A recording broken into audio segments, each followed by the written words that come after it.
Hello again. Appreciate you clicking on the link. And on today's video, we're going to install the Mr. Cool split HVAC system.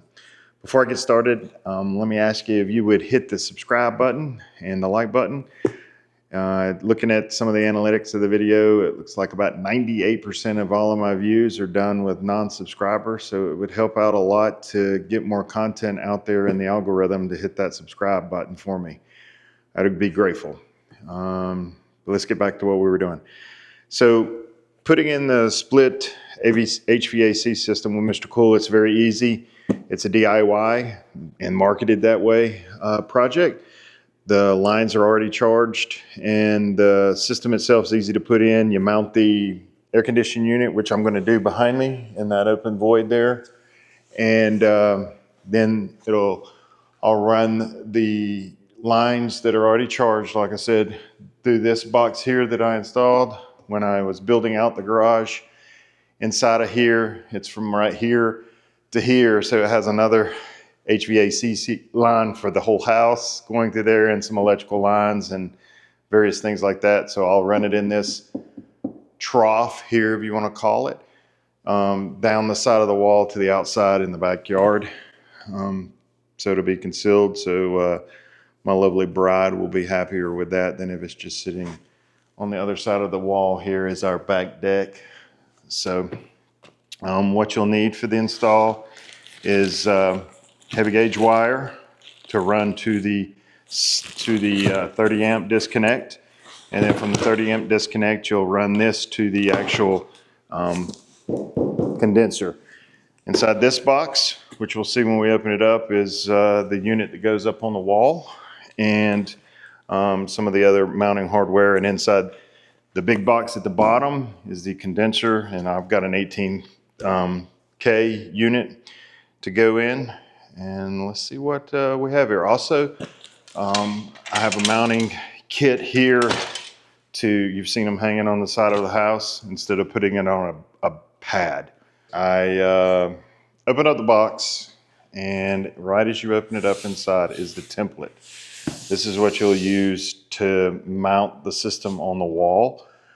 Make sure you pay very close attention to the holes that you got to drill, the 3.5 inch hole there, because that's where the line and the power for this unit is going to go through this.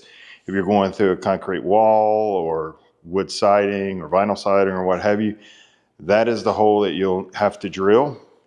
And they say to drill it at a downward angle because through this will also go the drain hose for the unit itself. So obviously it's gravity fed, so you want to have it at an angle down going outside the house. And then there'll be various mounting points for you to have to mount the plate. And the unit will sit down on these tabs and then push down and snap right into place here. So it's, like I said, it's real easy. But don't throw this away. It's not just packing material. Inside, you'll have your corrugated and foam, so it's packed very nice, and inside of another wrapped foam as well. So, all right, so inside that first box, like I said, is the unit itself. Below the packing material, you'll see the wire that is the connection to the condenser unit and the control wire. You'll also have a USB AC controller that works with Alexa and also Google Assistants. That's going to plug in like a USB, it looks like. And then the remote control, battery, and mounting bracket for the holder. This is going to end up, you'll see, wrapping around the lines to seal it and keep it from vibration. And this is inside here, the filters that we'll show later, that's a replacement for it. And 2 wraps for the lines as well in drain. So that's what comes in the first box. Let's go to the second. But the box itself, as you can see, will just lift right off. Should be good. Behind it is the line, like I have mentioned. So we'll go ahead and pull that out of the way and put that to the side. But as you can see, it comes coiled out, and then we'll show later how to uncoil it. To go through the wall, when you bore your hole, That'll slide right into it. And then this will cap the other side of it. As you can see, I'm not gonna put it together, I don't. And the lines on it are to separate how deep your wall is. If it's like concrete block, or if it's just stud wall, then you would measure and mark your line and cut that. And then that caps it off. And also inside of the box are tape to wrap your lines after you've installed it. And then there's this bag of putty, I'll call it clay, sealing clay, that you will, once your lines and all are populated in here, then you'll shove that in there and to fill any gaps to keep the varmints from coming in, etc. Taking the pegboard off of the backboard there, I'm gonna have to take one of those boards out so that I can reach up and behind when I run the lines in and bolt them together.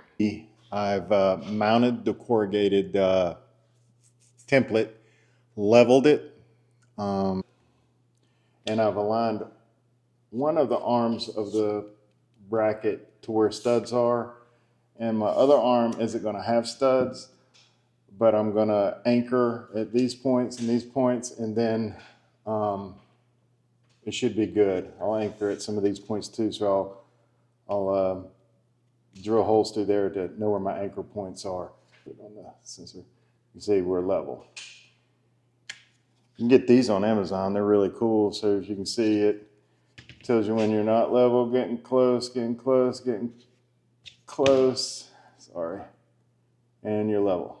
And it lights up green.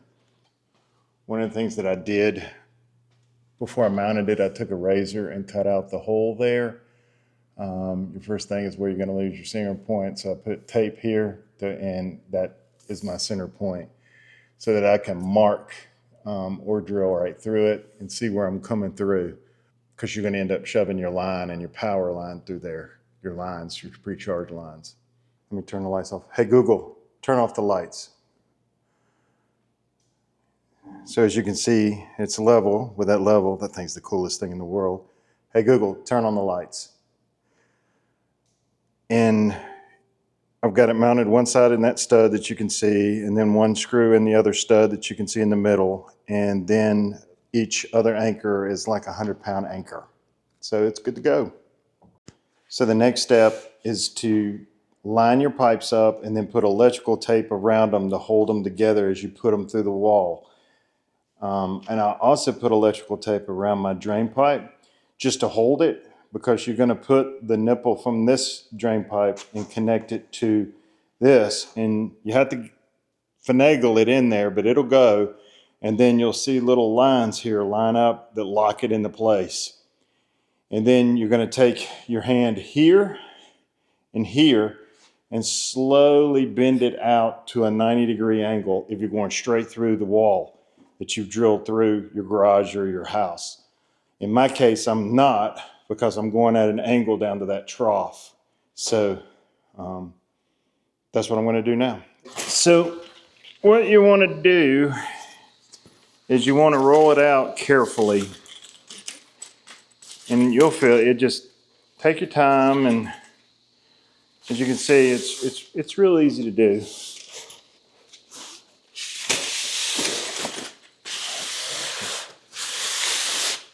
And you just continue to do that. It's easier if you have two people and one person can stand on the other end and you can roll it out.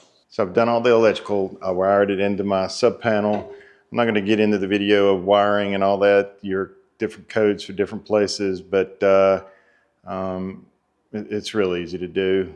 And let's say on the instructions, get a certified electrician to do that for you. I finished installing the unit up there.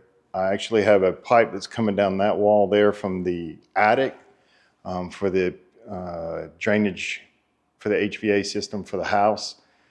Luckily, I mean, God, the odds of that happening. And I tapped into it for the drain pipe out of the unit there.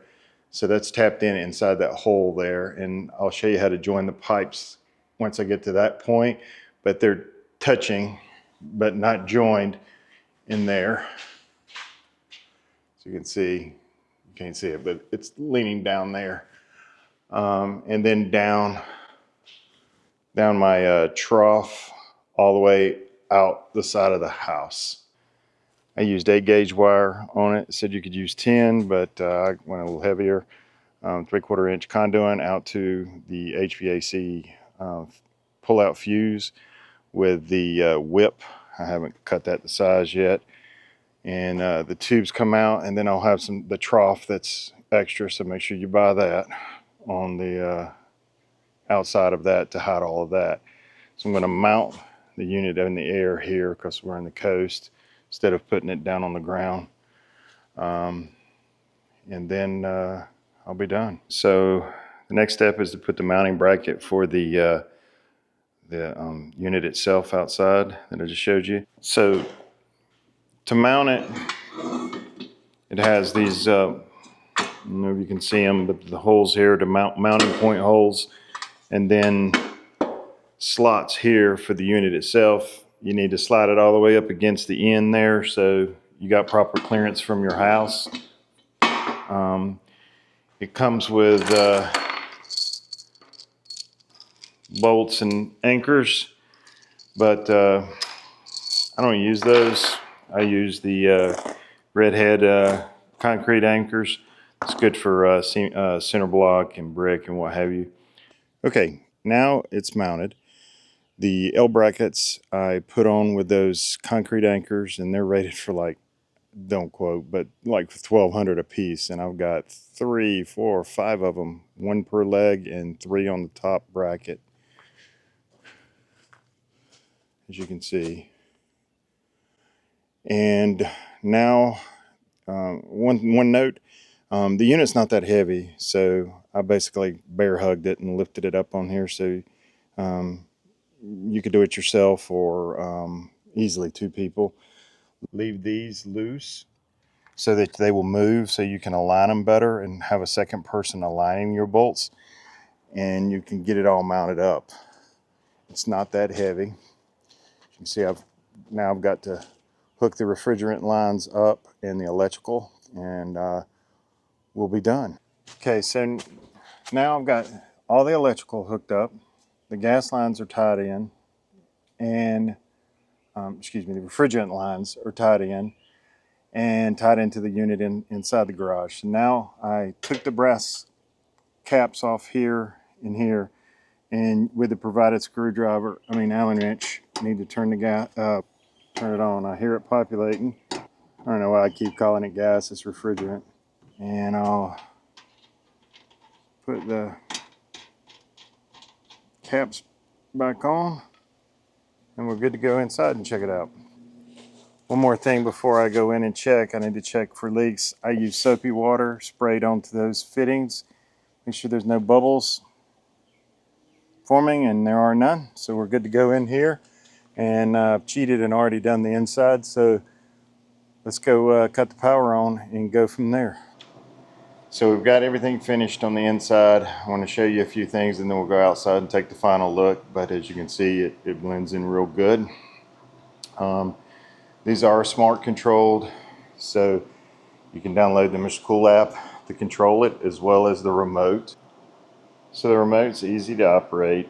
You also can use the app like I mentioned, but just a little FYI, the swing button is to make the louvers go like that constantly. Then you got a turbo button right there, and that just kicks the AC on high speed. And then your up down button and set buttons. Pretty simple. It's all done. Some of the things that I want to point out, you may have noticed in the last segment of the video, I had these two backwards. It just makes it complicated trying to wire, because these wires are going right there and your main feed's going right there. So make sure you do that. And also, it's easier if you take these 2 screws off and that screw, and just take this panel off and leave this thing mounted.